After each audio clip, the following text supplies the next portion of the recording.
All right, welcome to the November. Just getting it in at the last bit. Farmstead report. We got one of the grapevines actually survived and did okay. We have garjas, we call them. They're gardenias that kind of act like jasmine. Going along well. They were planted in the summer, made it through the summer. I would say there are only 2 active muscadines left. They were a tough one. One of them's up there. And now, my mother bought a house recently. Didn't want these. I hate to call them Grecian urns. I don't know what to say, but vases or whatever. I had to think for a while what would be good enough to kind of put in there. And these are pineapple plants in the 2. They're great. Along the back, I've cleaned out the rosemary. It was overgrown with grass and a lot of things during the summer. Hibiscus that we planted at the beginning of summer survived and are doing well and flowering. A lot of work to get everything kind of separated and get the weeds and grass out of there. In the middle, we still have the fig that did lose all its leaves. Sometimes they do and they come back. Over there, you can see the other pineapple. These are ones we bought. I have one I've been trying to grow. They're more difficult than you'd think. Everywhere says it's easy, but I've had a little trouble. There's the corn, what would you call it? Patch? Field, I guess, behind there. The Asian lime tree. And then the back garden. Let's take a look at Zen. Hey Zen. What you looking for? Lizards? We don't know. So this survived. It was banana pepper, or Hungarian wax peppers, I think. I've had to replant the spinach, but the Welsh red onions are doing okay. I replanted some tomatoes. Clearly those did not like it. We'll see what happens, but I'm going to lose some of those probably. It's hard to tell in here, but there was a lot of parsnips planted in here. Along the back I have 2 kinds of mustard. There's a lemongrass. There's a successful tomato in those 2 pots. I think one of them at least had tomato. On the far side is arugula. You can see the cucumber. Over here you can see the radishes going like crazy. They're fast growers, of course. These little onions are like, I forget the word, scallions, where they're kind of tube onions that they don't bulb. These are, of course, garlic chives, the only thing that really has survived all of the seasons of Florida for more than a year. Other than the trees, I suppose. And then in here, we're kind of in construction area. I'm going to expand out and stop right about there. And that's how I've been putting in leaves and stuff. Along the back, so this is the herb garden, or sometimes I call it the front garden. Because it's in front of the other one, but that's confusing because they're both in the backyard. That's culantro. I should probably put in the shade. I think that's some tarragon that failed, but that's alright. It was Russian, not French. Cilantro. 2 kinds of mints here. That's my pineapple. And it really struggled and did nothing for a while. It's just now starting to look pretty good. Some basil. Dill. Sage. A lot of these were plants. I had trouble with some of the seeds, but I really was just going with all the seeds I had, old or whatever. Here again, some mint. This is chervil, and I'm not sure what we have here. There's a lot of stuff going on. On the far side there, the herb pots. That second one is parsley that's full. That one I think I had to reseed some oregano that haven't popped up yet. I believe it's not the feverfew. That's one of the kind of medieval ones I got that really didn't look like it was growing, and now it is, and the name is escaping me. That's Tulsi basil. I replanted in there. I believe I planted majoram in there, and I believe I replanted actually this one with some lemon balm, lavender. See how that does. Probably have to pull it in the summer. that's feverfew there in between, the round pot in between.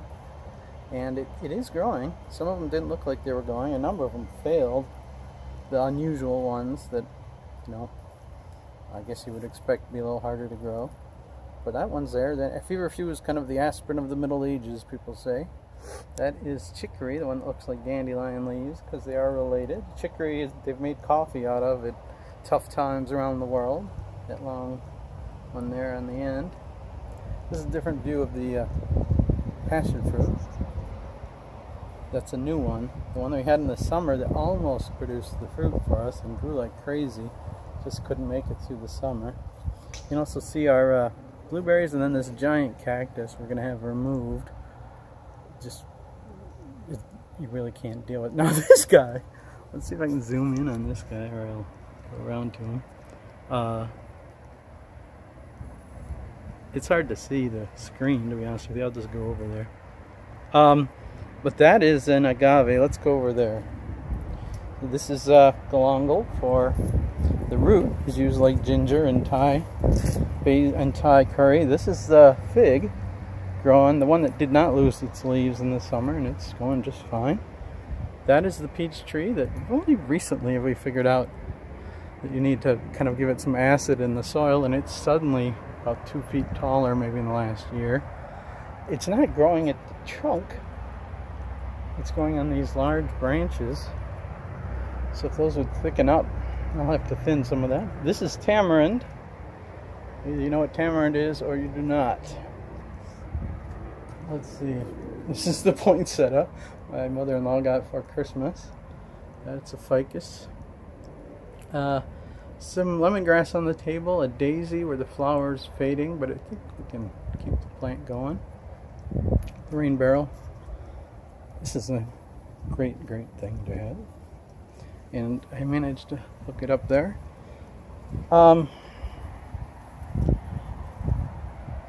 Passion fruit. There's a bamboo we're getting rid of. That and that cactus have got to go. I planted some just regular old green beans here. And for the most part look good. Now let's deal with this. This is the an agave. And for some reason, it decided it was going to die this year. Look at this thing. I'm just letting it go. I want to see what happens. And so in the year that it dies, it pushes up a stalk. Like a freaking asparagus-looking stalk. And this one just shot straight up into the air here, but now it's kind of falling. And in its last year, as it dies, it tries like hell to blossom and reproduce. So this is what it looks like. These are little flowers. I see a cobweb in there though.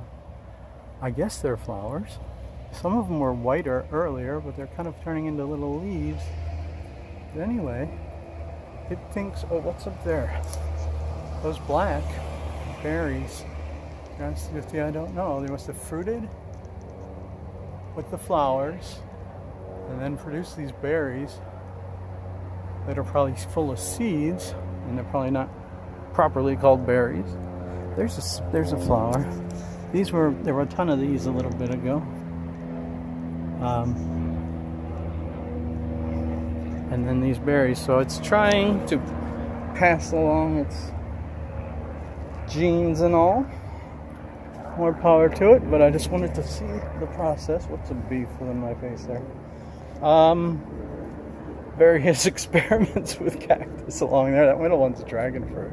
I didn't even realize it had grown that much. Jeez. This is the aloe garden down here. It is Florida, but I did find that when it says that aloe should have full sun, it of course was not talking about Florida. So I put it in the side here, and it grew like crazy. Now I think it's just overcrowded, and I've got to un-overcrowd it, which I'll do this week. Let's see. Onto the porch. I have no idea what this is, but it was growing very well for a while. If you know what this is, let me know. I have no idea. These are weeds, I believe. Back over here, this guy These are called pups, meaning that this plant, the curry leaf plant, the one up here, kicks out little pups, and that's how it mainly reproduces. Some other plants on our porch here. That might be it. Zen, there you are. Say goodbye to the group.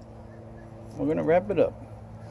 Alright, thanks everyone. That's the November Farmstead report. Probably should have gave an interesting lecture on one of these things, but just checking in this month, and that's what we've got.